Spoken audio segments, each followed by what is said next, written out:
মধ্যপ্রাচ্যে যুক্তরাষ্ট্র ইরানের সামরিক উত্তেজনা নতুন এক পর্যায়ে পৌঁছেছে। বিশ্লেষকদের দাবি, চীনের স্যাটেলাইট প্রযুক্তি এবং রাশিয়ার গোয়েন্দা তথ্যের সহায়তায় ইরান এখন আরো নির্ভুলভাবে মার্কিন সামরিক ঘাঁটিতে ক্ষেপণাস্ত্র হামলা চালাতে সক্ষম হচ্ছে। প্রতিরক্ষা বিষয়ক সংবাদ মাধ্যম ডিফেন্স সিকিউরিটি এশিয়ার এক প্রতিবেদনে বলা হয়েছে, ইরানের ব্যালিস্টিক ক্ষেপণাস্ত্র বাহিনী এখন এমন এক কৌশল ব্যবহার করছে যা যুক্তরাষ্ট্রের বহুস্তর বিশিষ্ট আকাশ প্রতিরক্ষা ব্যবস্থাকে বড় চ্যালেঞ্জের মুখে ফেলেছে। গত 17 জুলাই জর্ডানের মুওয়াফাক সালতি এয়ারবেজে ইরানের অন্তত 2টি ব্যালিস্টিক ক্ষেপণাস্ত্র আঘাত হানে।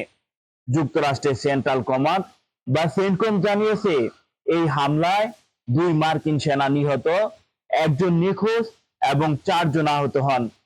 এর আগে 8 এবং 9 জুলাই ইরান এক সময়ে বাহরাইন, কুয়েত, কাতারের আল ওয়াইদ এয়ারবেস এবং জর্ডানের আজরাক ঘাঁটিতে ক্ষেপণাস্ত্র হামলা চালায়। এটি স্পষ্ট হয়েছে, ইরান এখন একযোগে একাধিক দেশে অবস্থিত মার্কিন সামরিক স্থাপনাকে লক্ষ্যবস্তু করতে সক্ষম। প্রতিবেদনে আরো বলা হয়েছে, যুক্তরাষ্ট্রের পররাষ্ট্রমন্ত্রী মার্কো রুবিও গত মে মাসে 3টি চীনা স্যাটেলাইট কোম্পানির উপর নিষেধাজ্ঞা আরোপ করেন। ওয়াশিংটনের অভিযোগ, এসব প্রতিষ্ঠান মার্কিন সামরিক ঘাঁটির ছবি এবং নজরদারি তথ্য ইরানের কাছে পৌঁছে দিয়েছিল।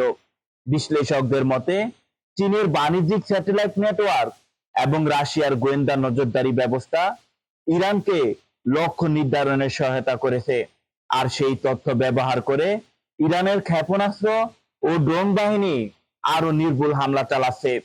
তবে উল্লেখযোগ্য বিষয় হলো, এসব দাবি ও বিশ্লেষণের বিষয়ে সংশ্লিষ্ট সব পক্ষের অবস্থান এক নয় এবং স্বাধীনভাবে সব তথ্য যাচাই করা সম্ভব হয়নি। বিশ্লেষকদের মতে, যদি এই প্রবণতা অব্যাহত থাকে, তাহলে মধ্যপ্রাচ্যে যুক্তরাষ্ট্রের সামরিক ঘাঁটি এবং আকাশ প্রতিরক্ষা কৌশলের সামনে নতুন ধরনের নিরাপত্তা চ্যালেঞ্জ তৈরি হতে পারে।